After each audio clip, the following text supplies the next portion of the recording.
Hello, welcome to Ken studies.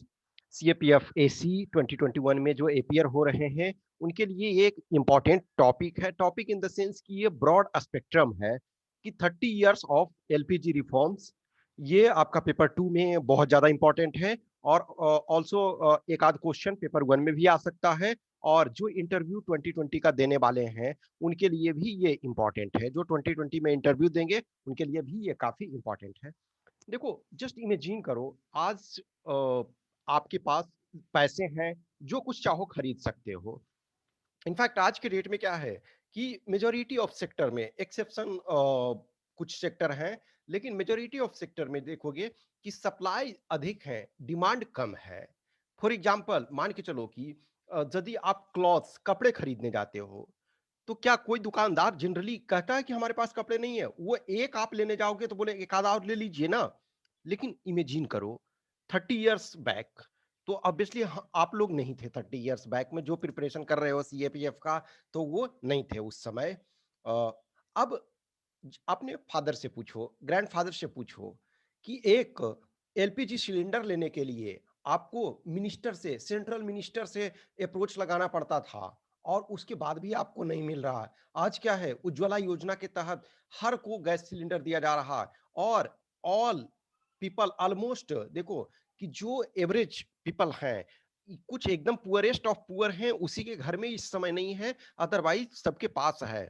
लेकिन एक time था कि अच्छे अच्छे लोगों को नंबर लगाना पड़ता था, जुगाड़ करना पड़ता था। Just Shekhar Gupta, editor in chief of print के चीफ जो हैं, कभी वो बोलते हैं कि जब हमारी शादी हुई तो कृष्णकांत जो तब बाद में फिर वाइस प्रेसिडेंट बने, वो चंडीगढ़ के मेंबर ऑफ पार्लियामेंट हुआ करते थे। तो उन्होंने एक बाउचर, एक तरह से शादी में गिफ्ट में वो बाउचर ही दिया कि जाओ आपको एलपीजी का सिलेंडर कनेक्शन मिल जाएगा, और वो भी बोले कि नहीं मिल पाया। हमारे सर बोलते हैं, एसआरसीसी में थे, बोले कि यार जब टेलीफोन लगा तो पूरे मोहल्ले में हमने मिठाई बांटा। जस्ट इमेजिन करो कि ये सिचुएशन था। आपको किसी की बेटी है, अब है कि दामाद को स्कूटर देना है, यदि तो आपको 8 साल पहले ही, यदि आप 20 इयर्स में शादी कर रहे हो तो 12 साल की जब बच्ची हुई है तब आपको देना होगा, अब ऑर्डर करना होगा, तब 8 साल बाद स्कूटर आएगा। प्रिया का स्कूटर आ रहा है उस समय। या आपको घड़ी खरीदना है एचएमटी का, अब एचएमटी की कंपनी भी बंद हो गई। एचएमटी की घड़ी आपको खरीदना है, 1 साल पहले आपको ऑर्डर देना होगा। आज दुकान में जाओ, हजारों आपको ब्रांड दिखाया जाएगा, मतलब हजारों पीस दिखाया जाएगा कि यस जो पसंद है वो चीजों को करो। तो ये कहने का मतलब हुआ कि एक सिचुएशन ऐसा था कि जब हमारे इकोनॉमी जो है वो बहुत कंट्रोल्ड था। हर वो चीज के लिए लाइसेंस परमिट सिस्टम था कि किसी भी चीज को लेने के लिए, या तो प्रोडक्शन करने के लिए, प्रोडक्शन कैपेसिटी इन्हांस करने के लिए, या फिर आप इंपोर्ट करने के लिए या एक्सपोर्ट करने के लिए, सब चीज के लिए आपको लाइसेंस की जरूरत होती थी। तो लाइसेंस परमिट कोटा सिस्टम उसको कहते थे, या इंस्पेक्टर राज भी उसको कहते थे। तो ये 30 इयर्स इस ईयर में हुआ है। और 30 इयर्स किसी भी चीज का देखो, नॉर्मली क्या होता है, 25 years, 30 years, 50 years, 100 years, 200 years, 150 years, ये सब यदि होता है तो वो आपके इंपॉर्टेंट होते हैं। इंपॉर्टेंट आपका वो सीन हो जाता है, वो काफी इंपॉर्टेंट हो जाता है। तो 30 इयर्स का रिफॉर्म्स, और ये वो 30 इयर्स का फेज है कि आज हमारा जो इंडिया है, इंडिया का पॉपुलेशन है, उसका मीडियन एज जो है, जो मीडियन एज है वो करीब 27 इयर्स के आसपास है। यानी कि आज हाफ प्लस जो पीपल हैं उस समय थे नहीं। आज के जो जनसंख्या हमारी है 138 करोड़ के आसपास, तो तब जो है आज जो लोग हैं वो उस समय नहीं थे, उसके हाफ से भी कम, आज की जनसंख्या के हाफ से भी कम थे।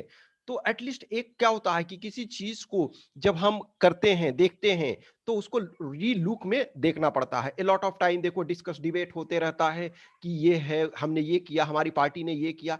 किसी भी चीज में हम हिस्ट्री को आज के कंटेक्स्ट में नहीं देख सकते हैं। फॉर एग्जांपल आज नरेंद्र मोदी बोलते हैं भारतीय जनता पार्टी जो है रिफॉर्म कर रही है, लेकिन जिस समय मनमोहन सिंह रिफॉर्म कर रहे थे, लाल कृष्ण आडवाणी रथ यात्रा कर रहे थे। यानी कि उन्हें विकास से कोई मतलब नहीं था। हम वो उन्हें क्रिटिसाइज नहीं कर रहे, तब के समय में उनका पॉलिटिक्स वो था। लेकिन हम इतिहास को उस नजरिए से नहीं देख सकते, लेकिन इतिहास में रीलुक करने की जरूरत होती है। देखो, इसमें हम कुछ टर्म्स एंड टर्मिनोलॉजी भी देखेंगे जो आपको जानना चाहिए। जो आपको जानना चाहिए, पहले हम यदि देखेंगे तो रिफॉर्म कौन से सेक्टर में हुए, रिफॉर्म 4 सेक्टर्स में हुए, 4 सेक्टर्स में आपके रिफॉर्म किए गए, तो वो 4 सेक्टर्स कौन-कौन थे? पहला सेक्टर आपका फिस्कल सेक्टर, फिस्कल रिफॉर्म, ठीक है? फिस्कल सेक्टर यानी कि fiscal sector in the sense कि आपका जो डेफिसिट था, फिस्कल डेफिसिट, आप जान रहे हो फिस्कल डेफिसिट आपके पास 4 टाइप्स के डेफिसिट होते हैं। एक फिस्कल डेफिसिट आपका है, रेवेन्यू डेफिसिट है, इफेक्टिव रेवेन्यू डेफिसिट है और प्राइमरी डेफिसिट है। तो फिस्कल डेफिसिट आपका काफी हाई था। तो यदि डेफिसिट हाई है, इसका मतलब जो गवर्नमेंट का इनकम हो रहा है उससे बहुत ज्यादा एक्सपेंडिचर हो रहा है। तो लॉन्ग टर्म में यदि आप एक्सपेंडिचर अधिक हो रहा है और इनकम कम हो रहा है तो आपको क्या करना पड़ेगा, उसको लिए लोन लेना पड़ेगा। अभी आप देखना यूनियन बजट का यदि समरी देखना तो एक बहुत बड़ा अमाउंट जो है हर साल हम इंटरेस्ट पेमेंट में लगाते हैं। इसका कारण क्या है कि हमारा एक्सपेंडिचर बहुत अधिक है और जो वो एक्सपेंडिचर की भरपाई के लिए हम लोन लेते हैं। अब आप लोन लेते हो तो कुछ जो मेजोरिटी हमारे 85% लोन जो है वो लॉन्ग टर्म में है। तो लॉन्ग टर्म लोन यदि लेते हो तो कोई 25 ईयर्स है, 30 ईयर्स है, 35 ईयर्स है, तो वो लोन आपको ग्रेजुअली पे तो करना पड़ेगा एक सर्टेन टाइम बाद। मान के चलो कि बहुत सारे जो लोन थे, जो आईएमएफ वर्ल्ड बैंक ने दिया था उस समय। आईएमएफ जनरली शॉर्ट टर्म के लिए लोन देती है। Short term in the sense देखो, हम नॉर्मल इकोनॉमिक पार्लेंस में देखते हैं तो शॉर्ट टर्म का मतलब 1 ईयर होता है, नॉर्मल इकोनॉमिक पार्लेंस में देखते हैं तो। लेकिन जब हम आईएमएफ वगैरह के कंडीशन में देखते हैं, एक्सटर्नल लोन के कंडीशन में देखते हैं, तो शॉर्ट टर्म का मतलब है कि चलो 5 इयर्स, 10 इयर्स के आसपास में है। लेकिन या 3 इयर्स, 4 इयर्स। लेकिन लॉन्ग टर्म जब हम उसमें देखते हैं तो 30 इयर्स, 35 इयर्स। तो इसका मतलब है कि आईएमएफ वगैरह ने जो तब लोन दिया था उसको ये सॉरी वर्ल्ड बैंक ने जो लोन दिया उसका भुगतान हम आज भी कर रहे हैं। तो एक तो फिस्कल सेक्टर रिफॉर्म कि हमारा जो एक्सपेंडिचर है उसको आपको कम करना है। जो बहुत ज़्यादा एक्सपेंडिचर आप कर रहे हो उसमें कम करना है। एक्सपेंडिचर कम करने के जो यानी कि फिस्कल बैलेंस को मेंटेन करने के लिए 2 चीज़ें हैं। एक तो इनकम आप अपना बढ़ाओ। इनकम बढ़ाने के लिए क्या है, टैक्सेशन बढ़ाओ। टैक्सेशन बढ़ाओ तो टैक्सेशन में क्या है, डायरेक्ट टैक्सेशन बढ़ा सकते हो ज़्यादा, क्योंकि डायरेक्ट टैक्सेशन में कंपनी वगैरह पे कॉर्पोरेट टैक्स 5% के आसपास बढ़ा दिया गया। लेकिन आप पर्सनल इनकम टैक्स उस अनुसार नहीं बढ़ाओगे क्योंकि डायरेक्ट लोगों पे बोझ पड़ेगा। फिर उसके बाद क्या है, इनडायरेक्ट टैक्सेस में, इनडायरेक्ट टैक्स में जो बेसिक एसेंशियल आइटम है जिसको पुअर पीपल खरीद रहे हैं मेजॉरिटी में, तो उसको आप नहीं बढ़ा सकते हो। लेकिन लग्जरी गुड और सीन गुड, लग्जरी गुड में जैसे महंगी कारें, उस समय रंगीन टीवी, कलर टीवी जो होता था, वीसीआर, वीसीपी, ये सब आज के जनरेशन में आप लोग में से बहुत सारे जो सपोज फॉर एग्जांपल आप 20 इयर्स के फर्स्ट टाइम यदि आप असिस्टेंट कमांडेंट का एग्जाम दे रहे हो, यानी कि आप मिलेनियल के ईयर के हो, तो शायद आपने वीसीआर नहीं देखा होगा या वीसीपी नहीं देखा होगा, या इन बचपन में यदि देखा होगा मान के चलो, लेकिन आप उससे यूज टू नहीं रहे। तो उस समय वीसीआर, वीसीपी ये सबको लग्जरी आइटम कहा जाता था। रंगीन टीवी, कलर टीवी जिसके यहाँ होता था, बड़ा अति सम्मान की दृष्टि से वो देखे जाते थे।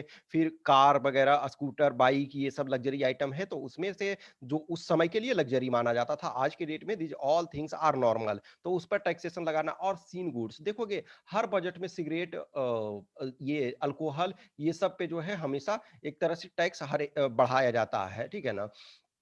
तो एक आपका ये टैक्सेशन को बढ़ाना है और उसके बाद एक्सपेंडिचर को रेशनल ये करना है, उसको कम करना। दूसरा सेक्टर का reform trade policy. Trade policy in the sense कि जो लाइसेंस परमिट सिस्टम था, लाइसेंस परमिट कोटा सिस्टम है, उसको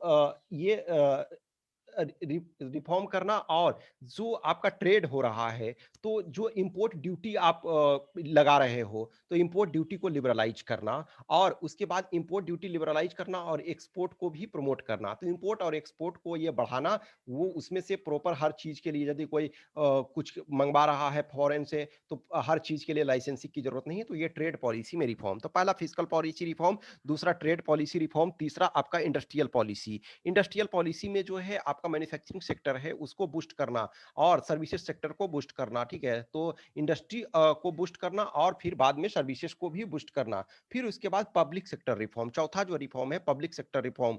जो पब्लिक सेक्टर रिफॉर्म में है कि सरकार जो है ग्रेजुअली धीरे धीरे करके सेंट्रलाइजेशन कर दी। क्योंकि देखोगे कि हम भारत जब आजाद हुए, भारत जब 1947 में आजाद हुआ, तो हमने बहुत सारी चीजों को गवर्नमेंट रेगुलेशन में रखा कि गवर्नमेंट जो है रिसोर्सेज का ऑप्टिमम यूटिलाइजेशन कर सकता है। क्यों? क्योंकि जो 5 ईयर प्लान जो चला, 5 ईयर प्लान रसिया से यूएसएसआर तब हुआ करता था। तो नेहरू जी जो थे रसिया से काफ़ी प्रभावित थे और उनका जो सक्सेसफुल कैंपेन देख रहे थे कि यस, जिस समय पूरा जो कैपिटलिस्टिक वर्ल्ड है वो इकोनॉमिक क्राइसिस से 1929-30 के आसपास, जब पूरे दुनिया क्राइसिस से, यानी कि जो वेस्टर्न वर्ल्ड था, जो आपका कैपिटलिस्टिक वर्ल्ड था, वो क्राइसिस को फेस कर रहा था। उस समय रसिया काफ़ी रोबस्ट ग्रोथ रेट से डेवलप कर रहा था। तो नेहरू जी और उनके समय में और जो कुछ लोग थे, तो जो मेन पॉलिसी डिसीजन बनाने वाले, तो वो एक तरह से उससे मोटिवेट थे कि हम जो है सोशलिस्टिक अप्रोच लगाएं, जिसमें कि जो हैवी इंडस्ट्रियलाइजेशन है और बड़े इंडस्ट्री वगैरह हैं, जिसमें कि गवर्नमेंट का कंट्रोल हो, ताकि गवर्नमेंट जो है रिसोर्सेज का ऑप्टिमम यूटिलाइजेशन कर सके जो पीपल के वेलफेयर के लिए। लेकिन ग्रेजुअली धीरे धीरे देखा गया कि ये जो पॉलिसी है ये सक्सेसफुल नहीं है, तो आप इसमें जो है फिर बाद में डिसइन्वेस्टमेंट किया जाने लगा, और इनफैक्ट आज भी डिसइन्वेस्टमेंट किया जा रहा है। आज तो कुछ में स्ट्रेटेजिक सेलिंग भी किया जा रहा है कि गवर्नमेंट जो है पूरी तरह से उससे निकलना चाहती है। जैसे एयर इंडिया वगैरह है, आपका बीएसएनएल वगैरह में क्या है कि एक समय आपका प्रॉफिटेबल था, आज की डेट में बहुत गवर्नमेंट पे बर्डन है, जो गवर्नमेंट का टैक्सेशन कलेक्ट करता है उस पे, उस एक्सचेकर पे जाता है, ठीक है।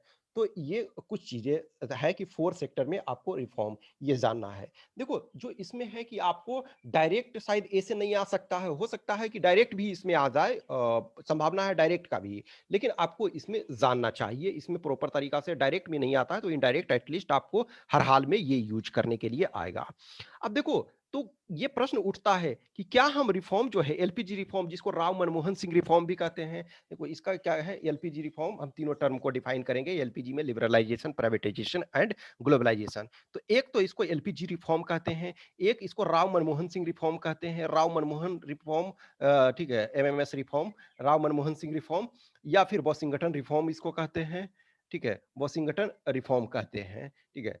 तो आइदर आप एलपीजी रिफॉर्म कहो, राव मनमोहन सिंह रिफॉर्म कहो, या वॉशिंगटन रिफॉर्म कहो, 1991 रिफॉर्म कहो, व्हाट्सोएवर रिफॉर्म कहो, ठीक है ना। तो इसमें क्या हुआ कि जो ये देखा जाए तो रिफॉर्म का हमने कोशिश 1966 में ही किया, जब इंदिरा गांधी सत्ता में आई।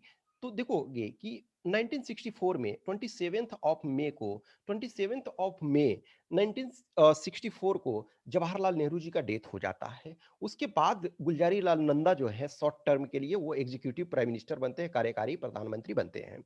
फिर उसके बाद जो सिंडिकेट है और कांग्रेस के लीडर थे, वो लाल बहादुर शास्त्री को इंस्टॉल करते हैं एज ए प्राइम मिनिस्टर। लेकिन लाल बहादुर शास्त्री का ताशकंद में जो संदेहास्पद अवस्था में उनकी डेथ होने के बाद फिर एक बार जो होती है क्राइसिस कांग्रेस में स्टार्ट हो जाती है कि कौन प्राइम मिनिस्टर बनेगा। तो दो कंटेंडर होते हैं, एक मोरारजी भाई देसाई और दूसरा इंदिरा गांधी। तो इंदिरा गांधी को लोग प्राइम मिनिस्टर चूज करते हैं। तो इंदिरा गांधी, अब देखो उस समय का सिचुएशन क्या है, बहुत जो 1960 है, बहुत प्रॉब्लम हम फेस करते हुए रहते हैं। 1960 में क्या होता है कि हम दो वॉर फाइट करते हैं 1960 के डेकेड में। पहला है इंडिया और चाइना। इंडिया और चाइना में ह्यूमिलिएटिंग इंडिया का डिफीट होता है, और कहीं ना कहीं नेहरू जी का अर्ली जो डेथ होता है वो भी वो उसका एक कारण है कि साइकोलॉजिकली रूप से ब्रेक हो जाते हैं नेहरू जी। कि जो एक उनका ऑरा था, जो एक अपने को समझते थे कि लार्जर देन साइज वाला ये होता था, लार्जर देन लाइफ फिगर अपने को जो समझ रहे थे और दुनिया भी समझती थी, तो वो उनका धाराशायी हो गया। फिर उसके बाद हम 1965 में हम पाकिस्तान के साथ वॉर किए। तो ऑब्वियसली है उसमें हमारी डिफीट नहीं हुई, लेकिन हम कंप्लीट विन नहीं कर पाए, क्योंकि ताशकंद में जो भी कुछ हमने गेन किया था ताशकंद में उसे लौटा देना पड़ा। फिर देखोगे कि वो दोनों प्रॉब्लम होने के बाद फिर जो हमारा ड्रॉट सिचुएशन आया 1966-67, ये सब में ड्रॉट का कंडीशन आया, और हमारे लिए एक तो वॉर का ऑलरेडी समस्या, तो जो रिसोर्सेस हम और चीजों में डेवलपमेंट वर्क में लगाते वो रिसोर्सेस को हमको दो युद्ध में लगाना पड़ा। और उसके बाद जो है उसके बाद प्रोडक्शन आपका 33% एग्रीकल्चर में ये कम हो गया। तो इंदिरा गांधी ने उस समय तत्कालीन जो यूएस प्रेसिडेंट थे लिंडन जॉनसन, तो लिंडन जॉनसन के प्रेशर में और आईएमएफ वगैरह के प्रेशर में, मेनली लिंडन जॉनसन के जो अमेरिकन राष्ट्रपति लिंडन जॉनसन थे उनके प्रेशर से इन्होंने रिफॉर्म करना चाहा। रिफॉर्म करने के लिए क्या किया कि इंदिरा गांधी ने डिवैल्यू कर दिया रूपी को, कि यदि रूपी को डिवैल्यू करोगे तो हमारे यहाँ से ट्रेड वगैरह जो है स्मूथ होगा, फॉरेनर्स वगैरह वो चीज़ों को परचेज करेंगे और हमारा एक्सपोर्ट भी बढ़ेगा, और थोड़ा सा चीजें ठीक रहेगी। लेकिन कहीं ना कहीं वो क्या हुआ, दो फ्रंट पे प्रॉब्लम हुआ। एक तो अमेरिका ने जो कुछ प्रॉमिस किया था उसके बाद PL 480 के तहत जो गेहूं वगैरह सप्लाई और बहुत सारी चीजों को उसने नहीं किया। दूसरा फिर ये हुआ कि हमारे पास खाद्यान्न वगैरह की कमी हुई, बहुत सारे इंटरनल पॉलिटिक्स के कारण हुआ कि देश को इंदिरा गांधी बेच रही है एक तरह से अमेरिका को। तो कहीं न कहीं इंटरनल पॉलिटिक्स और बहुत सारी चीज़ों को अब इंदिरा गांधी धीरे-धीरे उस चीज़ को रियलाइज़ की कि यस, रिफ़ॉर्म जो होगा लॉन्ग टर्म में कंट्री के लिए इम्पोर्टेंट है, लेकिन वोट तो हमें जनता देगी। अमेरिका के राष्ट्रपति लिंडन जॉनसन तो वहाँ वोट देने के लिए आएँगे नहीं।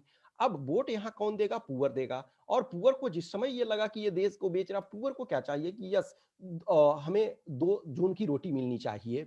तो वो सारी सिचुएशन के कारण इंदिरा गांधी इनफैक्ट जो जब प्राइम मिनिस्टर बनी तो जो ओपन थी कि उन्होंने डिवैल्यूएशन किया और ये सारे, फिर इतनी क्लोज हो गई कि नेहरू जी ने जो नहीं किया उससे 4 कदम आगे बढ़ करके बैंकों का भी नेशनलाइजेशन कर दी।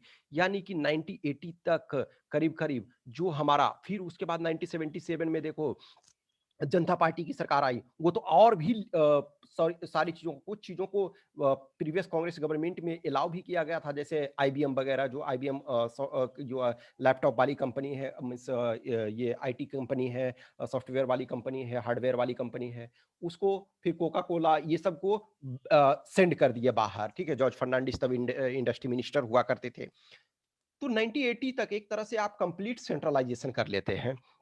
उसके बाद फिर इंदिरा गांधी आती है, फिर राजीव गांधी, तो धीरे-धीरे ये चीज़ को रियलाइज़ किया जाने लगा। वो जो मनमोहन सिंह कहते हैं ना, ये हमने जो कल वाला आपका कोटेशन वाले में फर्स्ट कोट में ही ये दिया था ना कि no power on this earth can stop the idea which time has come.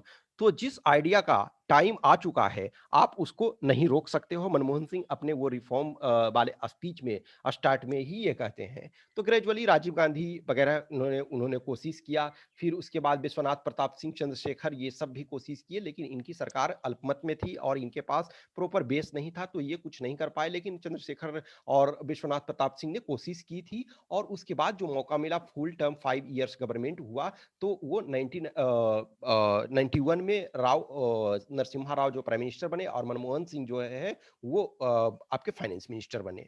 तो देखो, प्रॉब्लम ऐसा नहीं है कि एक ही बार ये स्टार्ट, देखो एक जो सुनते हो ना आप कि बैलेंस ऑफ पेमेंट क्राइसिस जो था, BOP, balance of payment crisis, यानी कि हमारे पास 14 डेज का, मात्र 14 डेज के करीब इंपोर्ट करने के लिए फॉरेन एक्सचेंज रिजर्व बचा हुआ था, ठीक है? यानी कि तब हमारे पास 400 मिलियन लोन लेने के लिए हमें अपना गोल्ड, मात्र 4 मिलियन यूएस डॉलर लोन लेने के लिए हमें अपना गोल्ड गिरवी रखना पड़ा। लेकिन आज हमारे पास जो है, यदि हम जुलाई के डेटा के अनुसार देखें, 9 जुलाई का लेटेस्ट हमारे पास डेटा उपलब्ध है, 9 जुलाई 2021 का, हमारे पास 611.895 बिलियन यूएस डॉलर है, ठीक है? सोचो, ये जो लोन ले रहे थे, इससे 1500 गुना अधिक हमारे पास, 1500 गुना अधिक हमारे पास फॉरेन एक्सचेंज रिजर्व है, ठीक है? तब हमारे पास 14 दिन का इंपोर्ट कवर था, यानी कि 14 दिन के लिए ही इंपोर्ट कर सकते थे, इतने ही हमारे पास फॉरेन एक्सचेंज रिजर्व थे। आज हमारे पास फॉरेन एक्सचेंज रिजर्व इतने हैं कि हम 1.5 ईयर, यानी कि आज, तब 14 दिन के लिए था, आज हमारे पास 14 महीने से ज्यादा का इंपोर्ट कवर है कि हम उससे इंपोर्ट कर सकते हैं। तो देखो, जो प्रॉब्लम था कि देश में आपका सामानों की कमी थी एक तरह से, जो आप एक मैंने शुरू में ही बताया कि एक प्रिया का स्कूटर लेना है तो 8 साल पहले आप ऑर्डर करोगे। गैस सिलेंडर मिल गया तो आप पूरे गाँव में खुशी मना रहे हो, शहर में खुशी मना रहे हो, पूरा मोहल्ला में, भैया आ गया गैस सिलेंडर, या फिर टेलीफ़ोन कनेक्शन लग गया तो आप मिठाई बाँट रहे हो। उस सिचुएशन में तो सारी चीज़ों में प्रॉब्लम क्रिएट था। फिर उसके बाद एक वो, फिर गरीबी की समस्या। देखो, जब तक आप के पास प्रोडक्शन नहीं रहेगा, आपके पास केक का साइज़ बड़ा नहीं रहेगा, तो आप किसी को डोनेट कैसे करोगे? केक का साइज़ आपका छोटा है, तो इतने में तो डिस्ट्रीब्यूट करोगे। केक का साइज़ आप बड़ा करोगे, तो प्रोडक्शन आपको बढ़ाना है। अब उसके बाद देखो, हमारी जनसंख्या काफ़ी बढ़ रही थी। अब जनसंख्या के हर पार्ट को सिर्फ़ और सिर्फ़ एग्रीकल्चर में नहीं लगा सकते हो, तो नए एम्प्लॉयमेंट सेक्टर जनरेशन चाहिए था। अब नए एम्प्लॉयमेंट जनरेशन के लिए नई टेक्नोलॉजी चाहिए। नई टेक्नोलॉजी, हर वो टेक्नोलॉजी आपके पास है नहीं, आपको फॉरेन से टेक्नोलॉजी मंगानी पड़ेगी, तो आप अपना मार्केट ओपन करोगे। There is nothing such as free lunch, मैं रेगुलर आपको बताते रहता हूँ ना कि there is nothing such as free lunch. तो किसी भी चीज़ को, किसी भी कंट्री से यदि आप हेल्प लेना चाहते हो, किसी भी कंट्री से आपको सपोर्ट लेना चाहते हो, तो वो सपोर्ट के लिए आपको क्या चाहिए कि आपको अपना ओपन करना पड़ेगा, ठीक है? तो जो बैलेंस ऑफ पेमेंट क्राइसिस था, वो तत्कालिक कारण था। अदरवाइज़ मेजर कारण क्या था आपका कि फिस्कल सेक्टर में प्रॉब्लम था, यानी कि हमारा जो फिस्कल डेफिसिट था वो बहुत ज़्यादा हो रहा था। फिर उसके बाद लाइसेंस परमिट कोटा सिस्टम था, तो हम अपने जो एक्सपोर्ट और इंपोर्ट नहीं कर पाते थे ज़्यादा, क्योंकि वो लिमिटेड गवर्नमेंट जितना परमिट करेगी वही कर पाएंगे। इंडस्ट्रियल पॉलिसी के कारण हम मैन्युफैक्चरिंग का हमारा कैपेसिटी हम इन्हांस नहीं कर पाते थे। पब्लिक सेक्टर जो इनफिशियंट थी एक तरह से। प्राइवेट सेक्टर जो है, कहीं ना कहीं प्राइवेट सेक्टर जो क्या होता है, अपने प्रॉफिट मोटिव के लिए एक्सपेंडिचर करते हैं, अपने प्रॉफिट मोटिव के लिए इन्वेस्टमेंट करते हैं। तो ये सारे प्रॉब्लम थे, लेकिन बैलेंस ऑफ पेमेंट जो है वो आपका मेजर क्राइसिस तत्कालिक कारण थे। जैसे हम किसी चीज क्या सुनते हैं ना कि जो आपका फर्स्ट वर्ल्ड वार का तत्कालिक कारक क्या था कि बोस्निया हर्जेगोविना के राजकुमार आर्क ड्यूक फर्डिनांड का ये जो सॉरी ऑस्ट्रिया के राजकुमार प्रिंस का बोस्निया हर्जेगोविना में कत्ल कर दिया गया, वो तत्कालिक कारण था। सेकेंड वर्ल्ड वार का देखते हो कि जर्मनी ने पोलैंड पे अटैक कर दिया, वो तत्कालिक कारण था। 1857 की क्रांति में देखते हो कि तत्कालिक कारक क्या था कि जो चर्बी वाला जो चीजें था कि सुअर की चर्बी और गाय की चर्बी, तो तत्कालिक कारक। तो इसी वजह से जो बैलेंस ऑफ पेमेंट क्राइसिस जो था वो हमारा तत्कालिक कारण था, लेकिन लॉन्ग टर्म में बहुत सारे प्रॉब्लम चल रहे थे। अब देखो उस समय जो रिफॉर्म सारे किए गए उसमें से एक देखोगे कि बैंकिंग सेक्टर रिफॉर्म बहुत इंपॉर्टेंट था। ठीक है, बैंकिंग सेक्टर रिफॉर्म। अब देखो बैंकिंग सेक्टर रिफॉर्म में क्या था, अब कुछ चीजों से आप डेटा से समझ सकते हो। उस समय तत्कालीन समय में यानी कि 1991 तक जो हमारा एसएलआर था, एसएलआर कितना था 38.5%, सीआरआर 15%। आज के डेट में देखो एसएलआर आपका आज कितना है 18%, आपका सीआरआर आज कितना है 4%। सीआरआर 4% और एसएलआर आपका ये 18%। इसका मतलब है कि बैंकों का आज मात्र 22% जो मनी है वो ब्लॉक्ड है। सीआरआर को आपको आरबीआई के पास रखना पड़ता है और एसएलआर को जो है आप अपने लिक्विड एसेट्स के फॉर्म में रखना पड़ता है। लेकिन इनको जोड़ो तो 53.5% आपका, यानी कि 53.5% तो आपका ब्लॉक हो गया। उसके बाद आप पीएसएल दोगे, प्रायोरिटी सेक्टर लेंडिंग। तो एक्चुअल में बैंक के पास भी लोन देने के लिए एवेन्यू ही नहीं बच रहा है। अब कोई भी इंडस्ट्री को जब आप लोन दोगे, इंडस्ट्री को इस्टेब्लिश करने के लिए लोन दोगे, तभी तो उस चीज को किया जा सकता है, तभी तो इन्वेस्टमेंट किया जा सकता है, तभी तो नई प्लांट्स लगाए जा सकते हैं, नई मशीनरी परचेज की जा सकती है। तो ये आपका प्रॉब्लम था सारी चीजों में जो था। आज की डेट में जैसे आप ये रेट ध्यान लिख लो, देखो ये सब आपको काम आएगा। अभी वर्तमान में देखो एसएलआर आपका जो है 18% है, सीआरआर 4% है। रेपो रेट तो रिपर्चेज रेट जिसको कहते हैं, तो रेपो रेट आपका 4% है। ठीक है, रेपो 4% है, 4%। और रिवर्स रेपो आपका 3.35% है। ठीक है, एमएसएफ मार्जिनल स्टैंडिंग फैसिलिटी आपका 4.25% है और बैंक रेट आपका 4.25% है। ये आपको है। ठीक है, अब उसमें से देखो तो जो हमारा रिफॉर्म किया गया, तो उस रिफॉर्म के अंदर 4 सेक्टर में रिफॉर्म किया हमने। Physical sector reform, trade policy, industrial policy और पब्लिक सेक्टर रिफॉर्म। तो ग्रेजुअली धीरे धीरे हम इन सेक्टर्स में रिफॉर्म किए। कुछ टर्म्स और देखोगे कि लाइसेंस परमिट कोटा सिस्टम हमने आपको बता दिया। एक टर्म आता है आपका कि इंपोर्ट सब्स्टिट्यूशन। ये मैंने आपको बताया हुआ था, फिर भी मैं आपको बताता हूं इंपोर्ट सब्स्टिट्यूशन, क्योंकि हर कोई हर वीडियो नहीं देखते हो। इंपोर्ट सब्स्टिट्यूशन इसको आयात प्रतिस्थापन कहते हैं, हिंदी में यदि देखोगे तो आयात प्रतिस्थापन कहते हैं।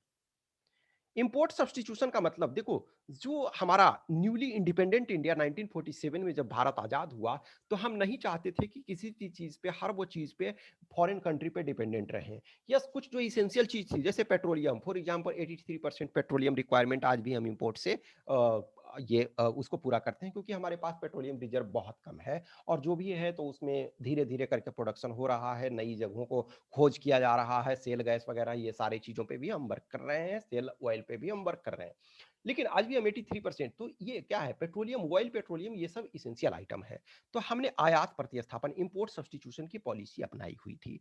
इंपोर्ट सब्स्टिट्यूशन का मतलब है कि जो चीजें हम इंडिया में प्रोड्यूस कर सकते हैं, जो कुछ चीजें भारत में हम प्रोड्यूस कर सकते हैं, उसका इंपोर्ट ना किया जाए। यानी कि मान के चलो कि वो भले हो सकता है इफिशियंट नहीं हो। जस्ट एग्जांपल, आप मान के चलो कि फाइन क्लॉथ्स बना रहे हो, तो हो सकता है कि क्लॉथ्स का क्वालिटी आपके पास अच्छा ना हो, या उसमें प्रोडक्शन यदि नॉर्मल इफिशियंट आपका होता, तो आपको सपोज 50 रुपी पर मीटर आपका प्रोडक्शन कॉस्ट लगता, लेकिन ऐसे आपका 60 रुपी पर मीटर कॉस्ट लग रहा है। तो देखो, तो इंटरनेशनली या नेशनली आप कंपेटिटिव नहीं हो। तो ये तब भी आपको प्रोड्यूस करना है जो आप कंट्री में कर सकते हो, वो करो। अब देखो ये डिफरेंस क्या है, इफिशिएंटली होता या फॉरेन से हम इसको इंपोर्ट कर लेते तो 50 रुपी पर मीटर लगता, लेकिन इंडिया में जब हम कर रहे हैं तो 60 पड़ रहा है। तो ये जो डिफरेंस है 10%, उसको क्या है, आपको सपोर्ट देना है। गवर्नमेंट सब्सिडी के रूप में देने के लिए तैयार थी। उसको इन्फाइंट इंडस्ट्री आर्गुमेंट कहते हैं।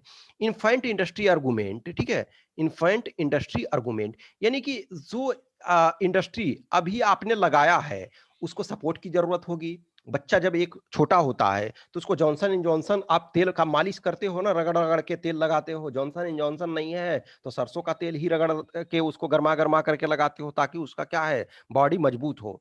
तो जो इन्फाइंट इंडस्ट्री आर्गुमेंट का मतलब है कि जॉनसन एंड जॉनसन आप उसको दो, यानी कि सपोर्ट आपको देना है। फॉर एग्जांपल अभी भी देखो आज के डेट में क्या है, सेज एसीजेड जो है, तो एसीजेड में क्या है कि उसमें जो एक्सपोर्ट के लिए आप जो मैन्युफैक्चर कर रहे हो कि यस हम ये चीजों को एक्सपोर्ट यहां से करेंगे, तो उसको क्या करोगे कि आपको सपोर्ट देना पड़ेगा, कुछ ना कुछ के फॉर्म में ये देना पड़ेगा। तो वो दिया गया। देखो जो आपका तो इनफाइंट इंडस्ट्री आर्गुमेंट ये समझ गए, आप इंपोर्ट सब्स्टिट्यूशन समझ गए। फिर एक टर्म समझो, डिवैल्यूएशन। डिवैल्यूएशन तो देखो, रूपी का डिवैल्यूएशन जो मेनली इंडिपेंडेंट इंडिया में 1966 में इंदिरा गांधी ने किया, और फिर लास्ट जो डिवैल्यूएशन हुआ है वो आपका 1991 में हुआ। 1991 में 2 टाइम्स हुआ, 1 जुलाई और 3 जुलाई 1991, यानी 30 इयर्स वैल्यूएशन। तो अब सम टाइम आपको पेपर 1 में भी पूछ देता है डिवैल्यूएशन क्या है। तो एक टर्म होता है डिवैल्यूएशन और एक होता है डेप्रिसिएशन। डिवैल्यूएशन और डेप्रिसिएशन दोनों में हमारा रूपी जो है, हमारा जो डोमेस्टिक करेंसी है, उसका वैल्यू कम होता है। लेकिन डिवैल्यूएशन जो है, डिवैल्यू जो किया जाता है वो जानबूझ करके किया जाता है। गवर्नमेंट ऑफ द डे यानी कि reserve bank of India suppose कर रही है। लेकिन डेप्रिसिएशन जो होता है मार्केट डिटरमिन्ड फोर्स के कारण। मान के चलो कि जैसे सपोज इंडियन रूपी, तो इंडियन रूपी आज से 10 इयर्स पहले मान के चलो कि था सपोज 50 रुपी पर डॉलर, आज आपका 76-77 रुपी पर डॉलर हो गया। तो ये क्या गवर्नमेंट ने नहीं किया, गवर्नमेंट यदि करती तो उसको डिवैल्यूएशन कहते हैं। लेकिन चूंकि मार्केट फोर्सेस के द्वारा हो रहा है तो इसे डेप्रिसिएशन कहते हैं। तो डिवैल्यूएशन और डेप्रिसिएशन में आपको अंतर ये जानना चाहिए। अब देखो डिवैल्यूएशन के जगह रीवैल्यूएशन, ये उसको डिवैल्यूएशन के उल्टा रीवैल्यूएशन होता है, और डेप्रिसिएशन के तो जो अपोजिट होता है वो एप्रिसिएशन होता है। तो जनरली क्या होता है, एक्सपोर्ट जो कंट्री करती है, जो ज्यादा एक्सपोर्ट करती है, तो वो अपना उसका जो करेंसी है उसा सोचती है कि कम रहे तो ज्यादा अच्छा है, ठीक है ना। अब देखो जो आपका रिफॉर्म किया गया, तो उस रिफॉर्म का लक्ष्य क्या था, रिफॉर्म का लक्ष्य था कि एक तो जो भी फॉरेनर जो थे, आईएमएफ वगैरह जो थे, अमेरिका जो थी, वो क्या चाहती थी कि रिड्यूसिंग इंपोर्ट टैरिफ। तो यानी कि इंपोर्ट टैरिफ को, फॉर एग्जाम्पल देखो एक समय फेरारी, आज की डेट में फेरारी का शोरूम इंडिया के कई शहरों में है। दिल्ली वगैरह में जाओगे तो ली मेरिडियन होटल है, उसके बगल में एक फेरारी का शोरूम है, और होगा लेकिन मैं जो देखा हूँ वहां पे देखा हूँ, ठीक है ना। तो वहां ये है। अब देखो क्या है कि एक समय सचिन तेंदुलकर ने फेरारी लाया था, कि शायद किसी ने गिफ्ट दिया था या व्हाट्सएवर, तो उसका जो इंपोर्ट ड्यूटी था, इंपोर्ट टैरिफ था, वही बहुत ज्यादा था। यानी कि जितना का कार नहीं था वो उससे ज्यादा उसमें टैक्स देना पड़ा। लेकिन आज के डेट में जो क्या है, टैक्स वगैरह कम हुए हैं। जैसे डब्ल्यूटीओ वगैरह ने, इसमें देखो कहीं भी कोई चीज वैक्यूम में नहीं चलती है या इंडिविजुअल नहीं चलती है, उसमें बहुत सारे फैक्टर्स होते हैं, बहुत सारे फैक्टर्स मिल करके चीजों को वर्क करते हैं। तो इसमें से ये हुआ कि यस, ये सिस्टम जो है तो उसमें हमको रिडक्शन करना है, रिड्यूस इंपोर्ट टैरिफ। तो इंपोर्ट टैरिफ आप रिड्यूस करते हो तो फॉरेनर्स जो है अपने गुड को यहाँ पंप कर सकते हैं। आप जब अपना एक्सपोर्ट बढ़ाना चाहते हो तो आपको अपना मार्केट ओपन करना पड़ेगा, क्योंकि यदि आप अपना मार्केट ओपन नहीं करते हो तो दूसरे भी अपना मार्केट ओपन नहीं करेंगे। तो एक ये था। फिर उसके बाद था डीरेगुलेटिंग मार्केट्स। डीरेगुलेटिंग मार्केट का मतलब है कि जो गवर्नमेंट है, जो सारी चीज को रेगुलेट किया हुआ है उसको डीरेगुलेट ये करे।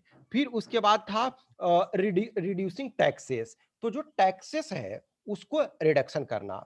फिर देखो एक फिक्स्ड एक्सचेंज रेट था, फिक्स एक्सचेंज रेट सिस्टम हमारे पास था कि जो आप देखो कि 1991 के टाइम तक तो हर डे जो अभी भी हमारे पास ये जो है एक तरह से अब हमारे पास मार्केट डिटरमिन्ड है, लेकिन यदि सिचुएशन कुछ ऐसा हो जाता है तब इंटरवीन आरबीआई करती है, अदरवाइज आज के डेट में फ्लोटिंग एक्सचेंज रेट है। इनफैक्ट यदि एग्जैक्ट टर्म में देखो तो पेज्ड एक्सचेंज रेट हम कह सकते हैं।